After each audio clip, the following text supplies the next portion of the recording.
Surgery എനിക്കാണോ അവർക്കാണ്? ചെവി എന്റേത് എല്ലാതും ആണെങ്കിലും ഡാഡിക്കും മമ്മിക്കാ ടെൻഷൻ. ഈ വീഡിയോന്റെ അവസാനം വരെ കണ്ടോ, എല്ലാ സബ്സ്ക്രൈബേഴ്സിനും ഗിഫ്റ്റ് വരുന്നുണ്ട്. ഡോക്ടർ ആയാലും സൂചി കണ്ട പേടിക്കാത്തായിട്ട് ആരുമില്ലല്ലോ. എന്തായാലും നമ്മുടെ സബ്സ്ക്രൈബർ ആയിരുന്നു നമ്മളെ കുത്തിവെച്ച്. സബ്സ്ക്രൈബർ ആയതുകൊണ്ടാണോ എന്നറിയില്ല, കുത്തിവെപ്പിന് ഒരു സ്ട്രോങ്നെസ് കൂടുതലായിരുന്നു. എന്തോ ചെയ്യൂന്ന് പറ നോക്കണേ. ഒരു ടെസ്റ്റ് ട്യൂബിന് ഒരു 5 ടെസ്റ്റ് ട്യൂബിൽ മാറി മാറി എടുത്തു ഈ സിസ്റ്റർ അല്ലെങ്കിൽ നമ്മുടെ സബ്സ്ക്രൈബർ. അടുത്ത് നേരെ ചെന്ന് പുലിമടയിലേക്ക് ഓപ്പറേഷൻ തിയേറ്ററിലേക്ക്. നേരെ അവിടെ നിന്ന് അനസ്തേഷ്യ റൂമിലേക്ക് ചെന്നു. അനസ്തേഷ്യ ഡോക്ടറെ കണ്ട് നേരെ ഇറങ്ങിയപ്പോ അനസ്തേഷ്യോളജിസ്റ്റിനെ കണ്ടു.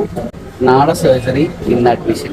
ഫുഡ് ബുക്കിംഗ് ബിഗിലേന്നുള്ളത് കൊണ്ട് നേരെ നമ്മൾ ക്യാൻറ്റീനിലേക്ക് ചെന്ന് നല്ല മീനും ചോറും കൂട്ടി നല്ല കടപട നല്ല അടിച്ചു കയറ്റിയതിന് ശേഷം ഹോസ്പിറ്റൽ റൂമിലേക്ക് കയറി ചെല്ലുന്നതിന് മുന്നേ സാധനങ്ങളെല്ലാം കൂടി വണ്ടിയിൽ നിന്ന് എടുത്ത് നേരെ ഞാനും എടുത്തിട്ടുണ്ടായിരുന്നു. കൂട്ടത്തിൽ ഡാഡിയും മമ്മിയും തലേണി സാധനങ്ങളൊക്കെ എടുത്തോണ്ടാ പോകുന്നത്. എന്തായാലും നേരെ റൂമിലേക്ക് ചെന്നപ്പോഴാണ് നമ്മുടെ സബ്സ്ക്രൈബേഴ്സ് ഗിഫ്റ്റിന്റെ കാര്യം ഓർമ്മ വന്നത്. എല്ലാ മാസവും ഏറ്റവും കൂടുതൽ കമന്റ് ഇടുന്ന ഒരു ടോപ്പ് കമന്റർക്ക് നമ്മൾ അടിപൊളി ഒരു ഗിഫ്റ്റ് എല്ലാ മാസവും കൊടുക്കുന്നതാണ്. അക്കാണും മാമലൊന്നും നമ്മുടെതല്ല എന്ന് പറഞ്ഞ ഒരു നഴ്സ് വന്നപ്പോൾ എന്നോട് പറഞ്ഞു ഇവിടെയൊക്കെ സൈൻ ഇടാൻ. ആ സൈൻ ഉണ്ട് കണ്ടപ്പോൾ ഞാൻ ചോദിച്ചു ഇനി വീടിന്റെ ആധാരം എങ്ങനെ വാങ്ങാനാണ്? ഇതൊക്കെ പാടെ കണ്ട് വിജിലിപ്പിച്ചുകൊണ്ട് ഇന്നത്തെ പരിപാടി ഒന്ന് സബ്സ്ക്രൈബ് ചെയ്യട്ടെ.